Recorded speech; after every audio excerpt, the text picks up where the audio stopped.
Hi, everyone. I am Connie Ryan, Executive Director of Interfaith Alliance of Iowa, and I want to welcome you to Faithful Conversations about Abortion, a project of Interfaith Alliance of Iowa. We are very glad to have you join us to listen to some of Iowa's faith leaders. We hope you will allow it to inform and to challenge your own conversations in your community. Faithful Conversations is a video series and a tool to help faith communities hold community conversations regarding access to reproductive health care, including abortion. It is a series of conversations with clergy from across Iowa on different aspects of the issue. Our goal is simple: to help communities of faith hold what may on the surface be a difficult conversation, but to enable all of us to hold that conversation in a thoughtful manner rather than one that is political or divisive. So let's get started. Today's conversation is about creation, procreation, and personhood. What do sacred texts say? We'll take a look at the theology from a progressive lens about these concepts. Our panel today includes Bishop Betsey Monnot, Rabbi Linda Bertenthal, and Reverend Robin Bles. Thank you for being with me. Thanks for being here. It's great to be here. Thanks for inviting us. Thank you. You are welcome. So I just want to dive right in. And my first question for the three of you, and I think I'm going to start with Bishop Monnot first, if you would. How do the scriptures of sacred texts from your faith tradition look at creation, procreation, and personhood? And feel free to add some text in that if you want. Sure. Thank you. So when I think about this question, I start with creation. I start with Genesis, and that creation is of God, and it is good. Creation is all good. We also read the same thing in the Gospel of John 1-4. In the beginning was the Word, and the Word was God. The Word was with God, and the Word was God. It was through the Word that everything was created. Creation is good. All creation is holy and sacred and was created through the Word, through Christ. That is what we understand. I think also of the parable of the Good Samaritan, which we all know, I think, and are familiar with. The Good Samaritan being the person who stopped by the side of the road to help somebody who was in need. What we forget is that the parable of the Good Samaritan is in fact set in the context of the question to Jesus of what is the first and greatest commandment? And Jesus says the first and greatest commandment is to love God, and the second is to love your neighbor as yourself. And the word for love in both of those is agape. That's the Greek word. We are called to love God and love our neighbor with the same kind of love. And the thing about the Good Samaritan is that he did what he did for the stranger who needed help, not out of a sense of duty, but out of a sense of love. The point is relationship, and we are called into relationship with one another. We're called to love all those who are our neighbors. That can include our pregnant neighbors, our neighbors who are in need. The one other piece that I would add to this is the Book of Common Prayer, which is not exactly sacred text, but it is the way that we in the Episcopal Church pray. And in our baptismal covenant, we ask and answer questions. We make certain promises. And one of the promises is to seek and serve Christ in all persons, loving our neighbor as ourself. And one of the others is, will you strive for justice and peace among all people and respect the dignity of every human being? When we promise to respect the dignity of every human being, we are promising to respect the dignity of pregnant people and their ability to make choices. Thank you, Bishop. Rabbi Linda, what would you add to that from your faith tradition of Judaism? Well, we would also start with Genesis, but looking at it in a slightly different way. In Genesis 1 is this beautiful prose passage about the creation of everything.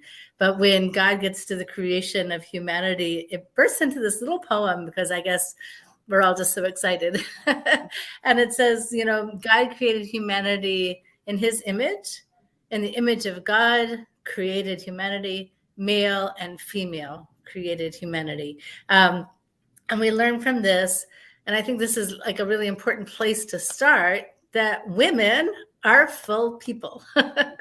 And sometimes when people start discussing abortion, you might be confused to think that women aren't full people, that they are instead like an incubator or something. But from a Jewish perspective, it's very clear that woman is a full person created in the image of God. And then that same text goes on to talk about procreation being a fundamental duty of humanity. God blesses the human beings and says unto them, be fruitful and multiply. It's interesting that in the Jewish tradition, that be fruitful and multiply commandment was assigned to men only. And there's a lot of discussion about why that's the case. But one of the reasons is because childbirth is painful and dangerous. And so it's wrong to compel women to engage in that activity. Rather, we just support them when they choose to engage in that activity. This one particular quote comes to mind. Rabbi Meir Simcha Dvinsk said, the Torah, all of its ways are pleasantness and peace, and therefore you can't use Torah to obligate someone to endure an ordeal. And then the next text that I would really go to in terms of thinking of the Jewish approach to personhood is a text in Exodus. It's part of the whole, personal injury set of laws in Exodus. And it talks about the scenario where two men are fighting and then accidentally hit a woman. And it says, if the woman is with child and the injury causes her fruit to depart, in other words, she miscarries, yet no harm follows, in other words, she is not permanently injured, the person who caused that injury shall be fined according to what the woman's husband shall lay upon him, and he shall pay as the judges determine. But if harm follow, as in the sense that the woman is killed by this terrible accident, then you shall give life for life. So it's very clear from a Jewish perspective from this text that an unborn, fetus or embryo is not considered to be the same as a full person. It's considered, to be part of the woman's body, and I guess sort of an asset of the marriage.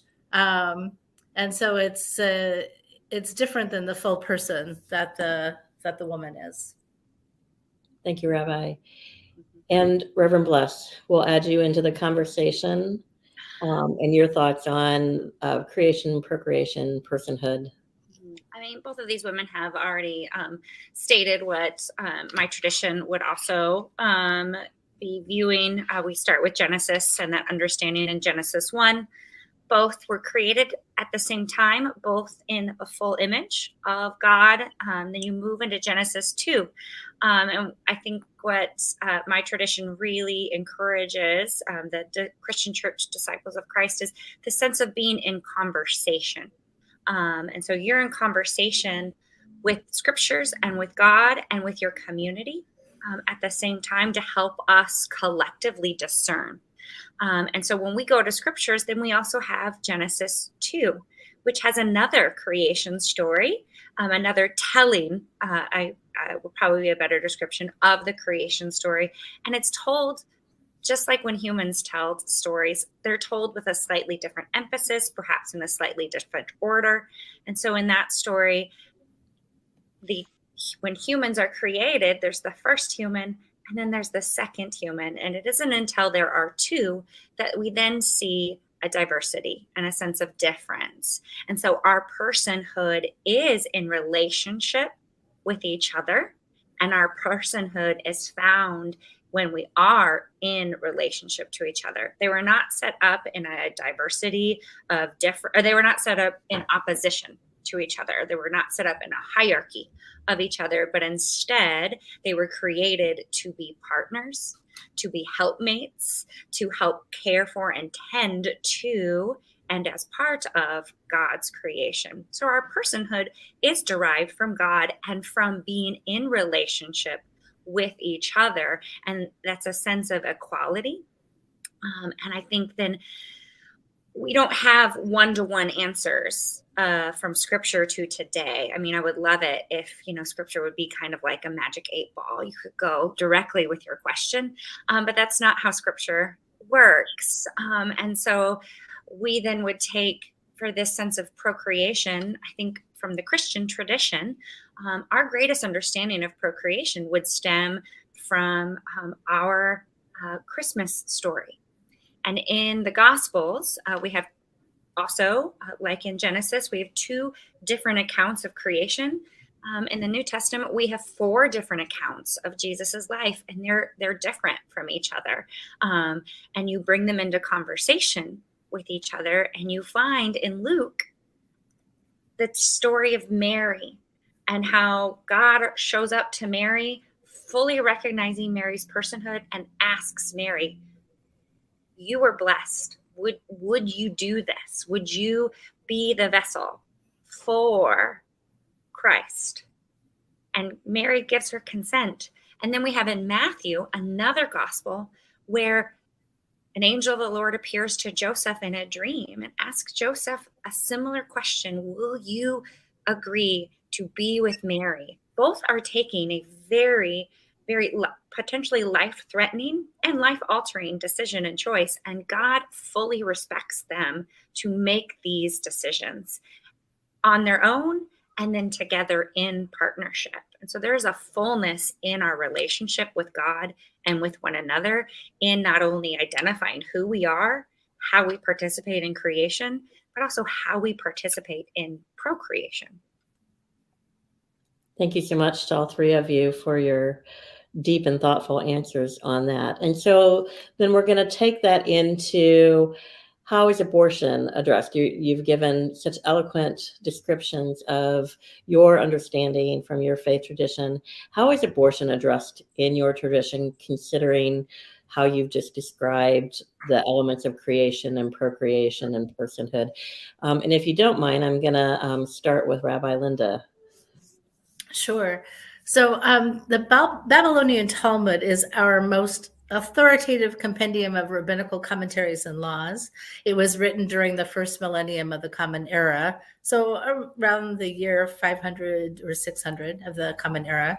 And it gives us a lot of information about this. First of all, it characterizes an embryo or fetus that's up to 40 days gestation as mere water. And there's just no limitations at all on abortion during that stage. And then after that point, the fetus becomes like a potential life.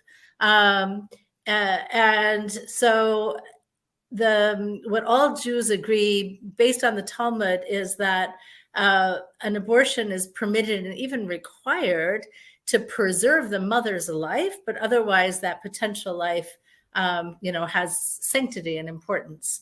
So it's considered actually a commandment that if the life of a mother is at risk, or I should say a pregnant person, I guess, is at risk, that abortion should be carried out to save the mother's life.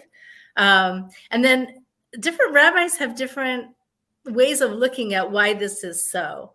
And the different implications then create some issues for us in terms of how far do we go in terms of what it means to protect a mother's life. So the first kind of path is suggested by the medieval French rabbi Rashi, who says, since the fetus is not yet a human life, therefore it's permissible to terminate a pregnancy for the sake of the life or health of the mother. Whereas Maimonides, another major medieval Jewish thinker, says once the fetus reaches 40 days, it actually is a human life. But if it's threatening the mother's life, even though it's innocent in the way it's threatening the mother's life, it becomes a pursuer. In Jewish law, someone who pursues someone in order to kill them, you're supposed to kill the pursuer to save the innocent person. So, the Maimonides reasoning doesn't really appeal to me at all. The Rashi reasoning seems much more reasonable to me. If a fetus is not a person, it follows that the pregnant person who is a person has the right to protect her own health. And many traditions of Judaism, including the two that I kind of represent, say not just her life, she doesn't have to be in immediate mortal danger in order to be able to protect her health via abortion. Rather, the conservative movement permits abortion for any kind of medical necessity, such as if there's any type of severe physical or psychological threat to the health of the mother, and also when the health of the fetus is severely compromised. And Reform Judaism is even more liberal and says that basically pregnant individuals have the complete freedom and responsibility to decide whether to terminate a pregnancy for any reason that they find personally compelling, whether or not their individual health is at risk. So I'm trying to paint, I guess, two perspectives that both of which I kind of represent because I represent congregations in both traditions. I guess from my perspective, I tend towards the abortion as necessary healthcare kind of approach. So I suppose that would be more the conservative movement approach. Thank you, Rabbi. Bishop Monnot or Reverend Bles, what would you add to that conversation? Go ahead, and then I'll give you lots of space. I really appreciate hearing Rabbi Linda's comments because there's nuance, right? There's a lot of nuance, and you're representing two different traditions within Judaism, and each one even has its own level of nuance, and that's the way the Episcopal Church sees this question as well. When we look at our baptismal covenant, and I mentioned that we promise to support the dignity and worth of every human being. Well, a human being who is pregnant is a human being whose dignity and worth we need to uphold. And the General Convention of the Episcopal Church, that's our highest authority.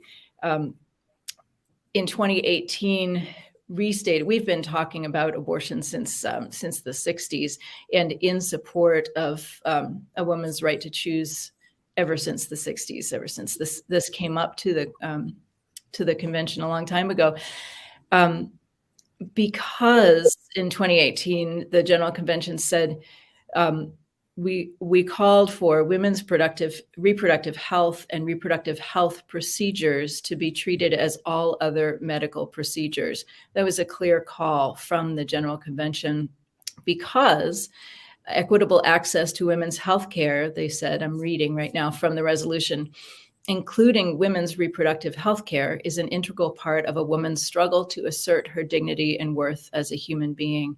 So that's where it comes down to. The nuance is better stated in some of our earlier resolutions from the convention, where it was really clearly stated all human life is sacred. Human life is sacred from its inception until death. I like that the word is inception, right? The Episcopal Church doesn't have a doctrine on when life begins, but from its inception, so from its beginning until death, and that the church takes that very, very seriously.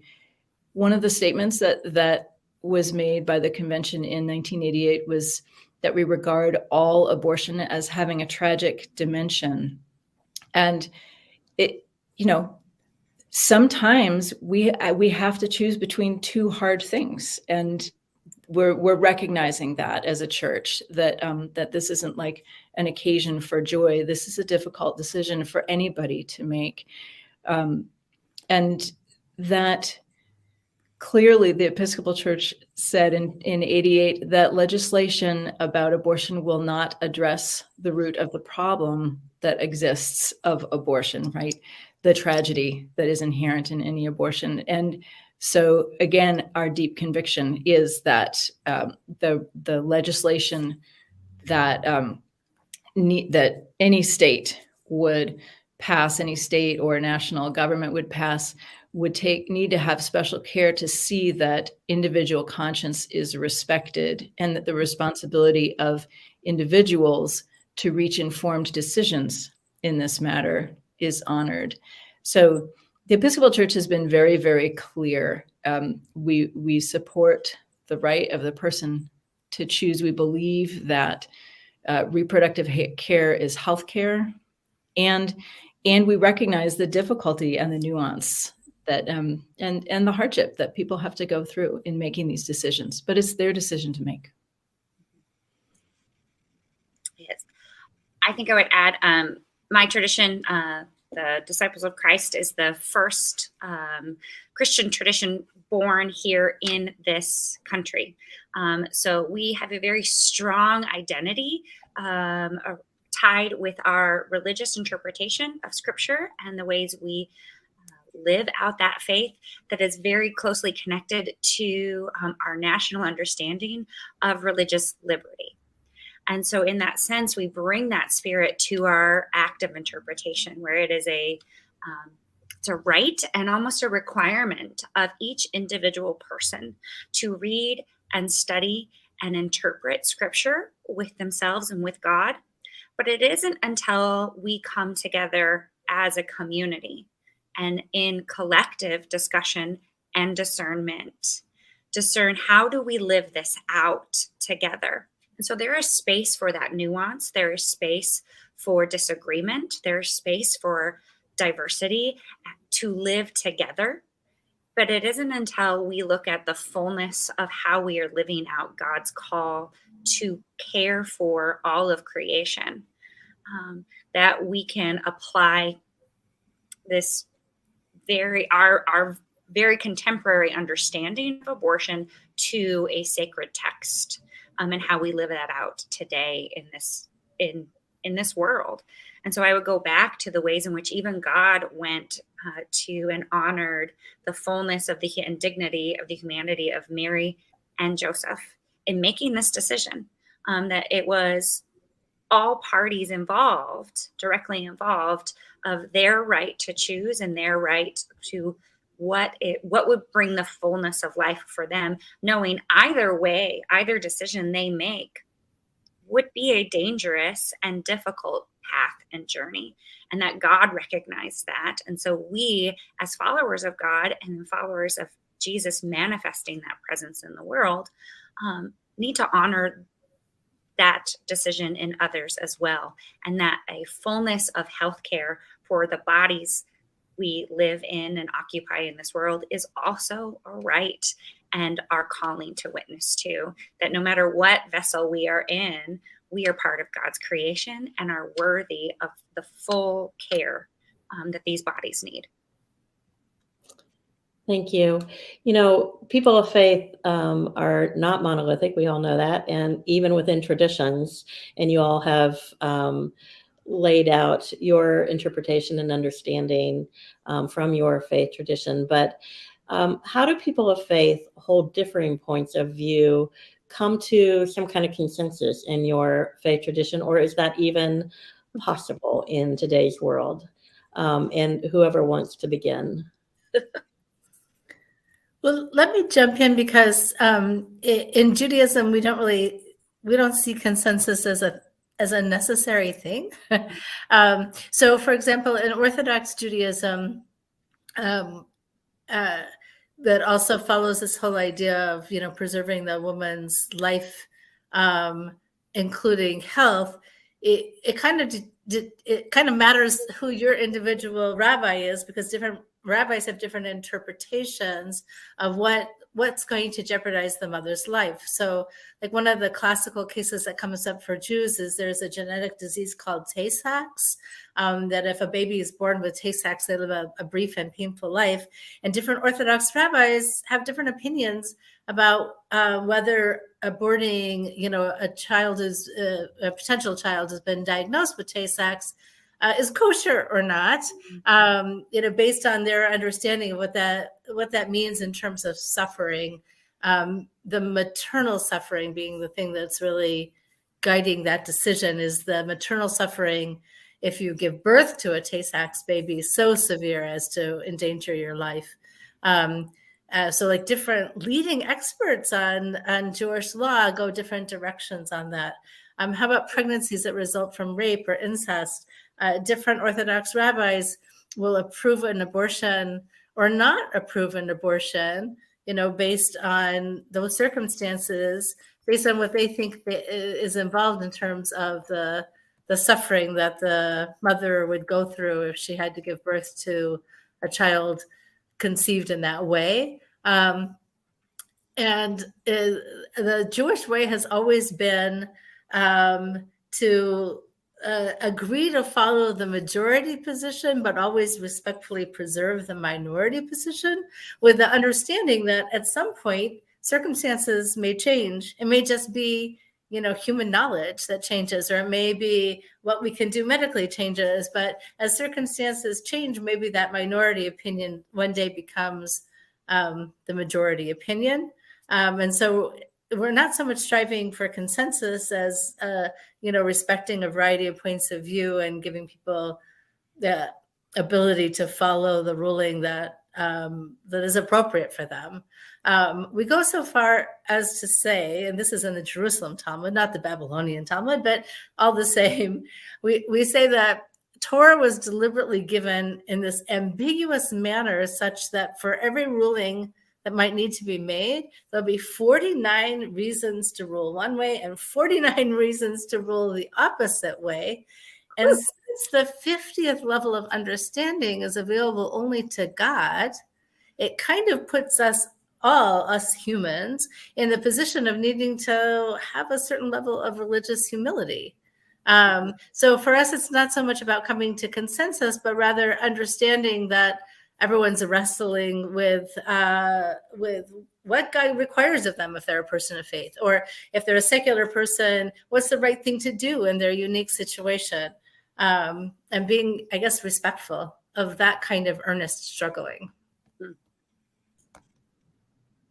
Thank you, Rabbi. Bishop, or go ahead, Robin. I think for going back to one of our founders, Alexander Campbell, is very famous for quoting, I think it's an Augustine quote, but it's one of our kind of taglines as disciples of in essentials, unity, in non-essentials, liberty, in all things, charity. And so it's even debatable within our tradition of what is then even essential. And I know there are people within my own congregation, within my own tradition, that would disagree with even my interpretation. And so that's one of those of, as we are even trying to discern what are the essentials, what are the non-essentials, it's that last line, in all things, charity, of as we sit in the discomfort, in the ambiguity, as Rabbi offers, and in the humility of that space, that tension, to continually offer charity to yourself and to others as we do our best, and in my tradition, to live as Christ lived in this world, which, when there's not a direct story for this issue, is to again understand that Christ is always on the side of the ones that are struggling the most, and those are the voices that we need to listen to the most. And so in this situation with abortion, it is those who are left alone without support that we need to listen to their choices and their decisions, and provide them charity in all things. And that is our most compassionate baseline response. Even if we don't agree with their choices, that is what we are called to do. I would agree. That's a wonderful, wonderful quote, and I appreciate it so much. And in the Episcopal Church, there's a wide variety of opinions among Episcopalians about everything. That's one of the hallmarks of being an Episcopalian. So there will surely be Episcopalians out there with all of the various points of view on abortion and on everything else. What it seems to me when I reflect on how do we try to move forward, that folks in pretty much any faith tradition have some things in common. There are some things that we all have in common. The value of compassion is one of those. And so when I think about, how might we work across faith traditions or even within our own with those folks who are differing, I think about what is the compassionate thing to do in this instance, in any given instance, what is the compassionate thing to do? And that can be one of the things that that guides us. Absolutely. And speaking of compassion, I'm going to flip over to politics. Yeah. Not compassionate. That's like the opposite. Right. Just made your head spin a little bit. And what should the role of politics be in terms of access to abortion, safe and legal abortion? What should the role of politics be? And I'm going to let you all select who starts on that one.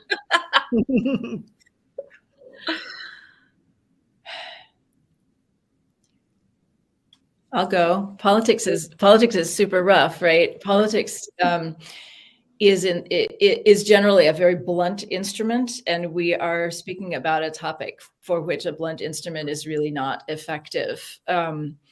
Politics operates in binaries, right? Yes, no, up, down. Do you vote for? Do you vote against? It's a win-lose kind of thing. And questions about abortion, about reproductive health care just don't fit well into binaries. It's a really hard place to be trying to make important decisions that affect people's lives in huge, huge ways. And I don't know that I have a whole lot more to say about that. I think about Jesus, who existed in a completely different political system than we do, right? There was not an opportunity for him to really participate the way we might, go and lobby our legislators or something like that. But he was a political actor in the way that he could be. I think of what Jesus did as in some ways, there was some creative civil disobedience. I think of certainly overturning the tables of the money changers in the temple. I think of riding into Jerusalem on the back of a donkey. It was a bit of political theater, really, with a deep meaning in order to demonstrate what the politics that he was proposing and what the politics of the day were and where they fell short of the kingdom of God. So as we seek to follow Jesus, right, what's the example? It's a little bit rough because his system was completely different from ours, but I think it's really hard to use the blunt instrument of politics in this particular very nuanced area. Thank you, Bishop. I think I'm going to pull on another slogan. Apparently that's where I'm at today, is slogans. And I think it was during the second wave, feminist wave, that the slogan, the personal is political and the political is personal. Because that's where we get to know Jesus the best, is in the personal stories, is his personal interactions with people. And a lot of those people are women who, for the most part, are nameless. And while we fully understand that pregnancy and abortion does not just affect women's bodies, that this is something that affects all bodies involved in pregnancy, but it is their personal stories where the life and the humanity come to be played out. And as Bishop has said, those personal stories are not necessarily being heard or listened to in our current political arena. But the ramifications of how these policies and these politics are being played out is being lived out in our personal, very real bodies. And so it's that constant tug it's again, as people of faith, we have learned how to live in this tension. And so perhaps it's people of faith should be inviting politics into this nuance and into living in this tension, rather than, as Bishop rightly stated, a blunt instrument and a black and white. And so perhaps making way for politics to listen to the nuance and to the stories that these politics are being lived out and embodied, or forced to be embodied. So I find myself agreeing with so much of what everyone else is saying, except for when it comes right down to it, I really think the role of politics should be to protect human rights. And in Judaism, healthcare is a human right. And so it just, like the role of politics, it feels like it ought to be easy. You know, it ought to be protecting those who are vulnerable. That's a slogan. That's a slogan. Yeah. I'll get that bumper sticker or that button. And so with all of that and the influence of politics, is that why it's so difficult to have open and honest conversations even in faith communities? Is politics kind of that poison pill, or are there other competing factors as well? I think one of the factors is that all faith traditions really highly value human life, but some of us are defining it differently. And if human life is sacred, then you feel like you need to protect human life, right? Like one of the 10 commandments in Judaism and in Christianity as well is you shouldn't commit murder, right? Like people, I think, pretty much agree that you shouldn't commit murder. But there are people who think of human life beginning at the moment of conception, who think of abortion as like murdering a tiny human. And that makes it a very high stakes emotional conversation. And then there are people like me who think that if you limit access to abortion in ways that cause unnecessary deaths of pregnant people, that also is like tantamount to murder.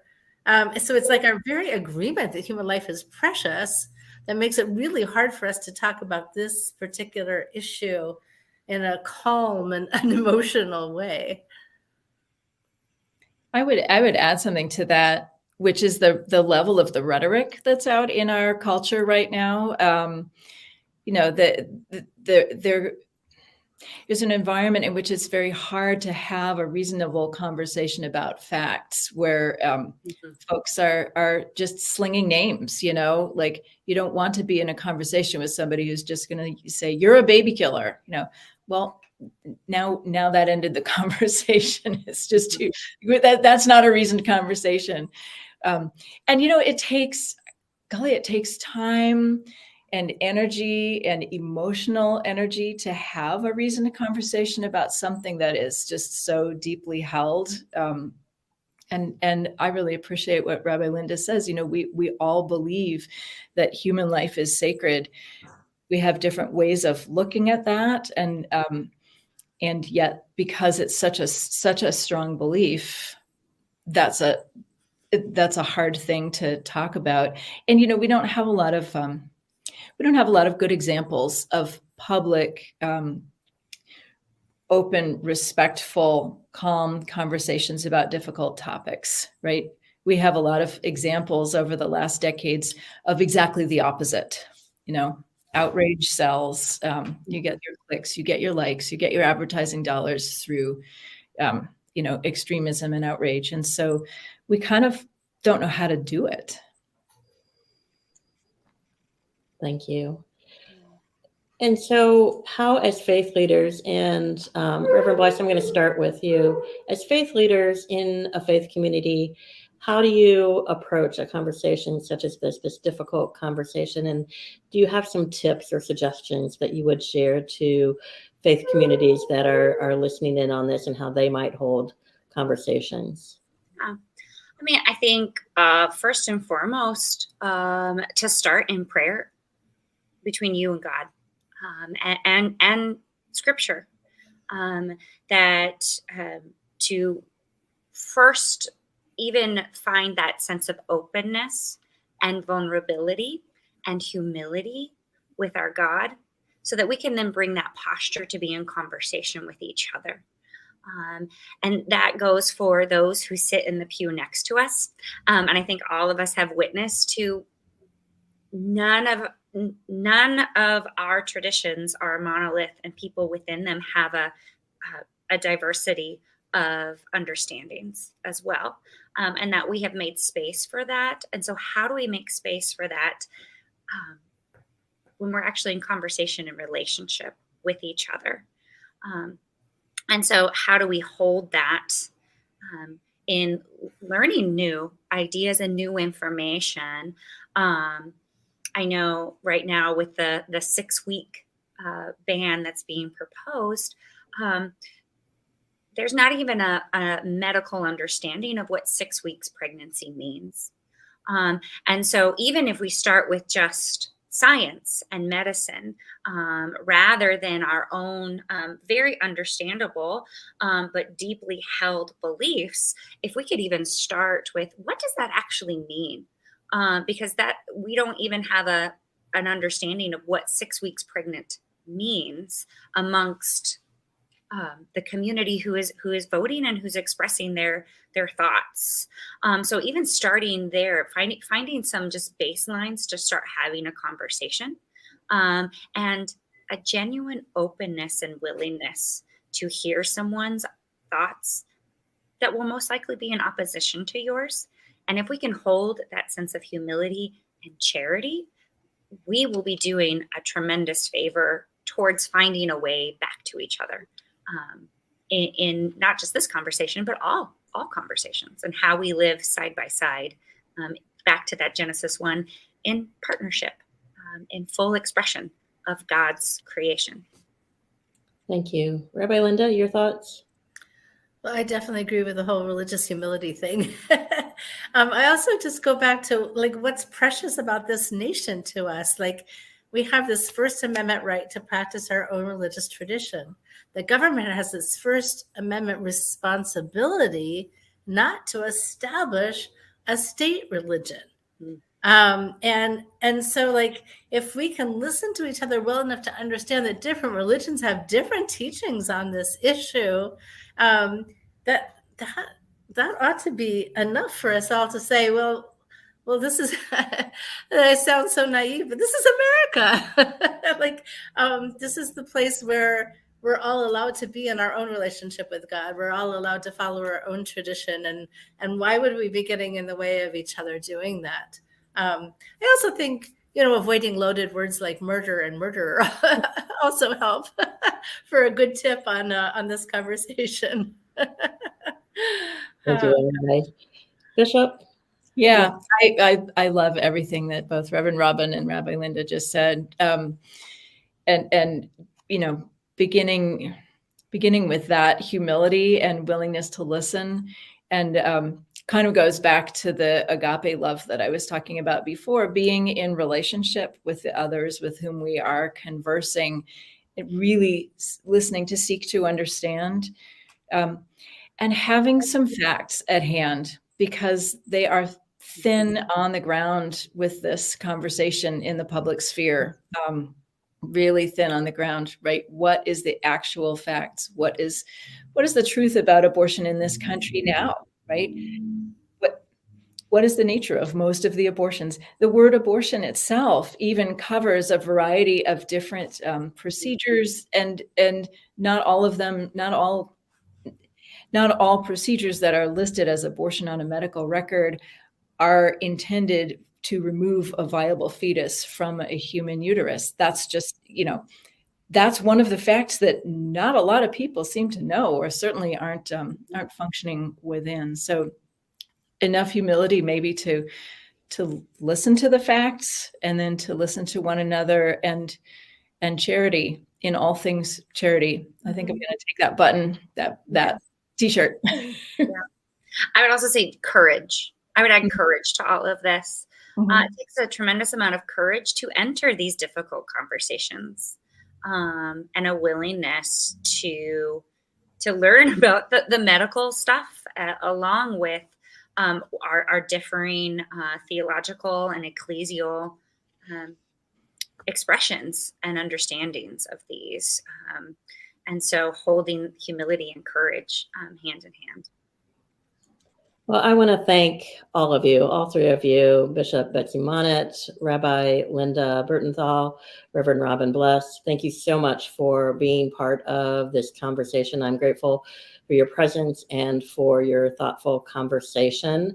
And thank you to each person who is watching this recording and being willing to enter into these faithful conversations, sometimes difficult, but doing so in community. And we are very glad that you are doing that as well. If you want to know more about the Faithful Conversations about Abortion project of Interfaith Alliance of Iowa, or you want to know more about our work in general, you can go to our website, interfaithallianceiowa.org, and you can find more information there. And for now, thank you again to our panelists and for all the good work that you do in your communities. Take care. Thank you. Thank you. Thank you.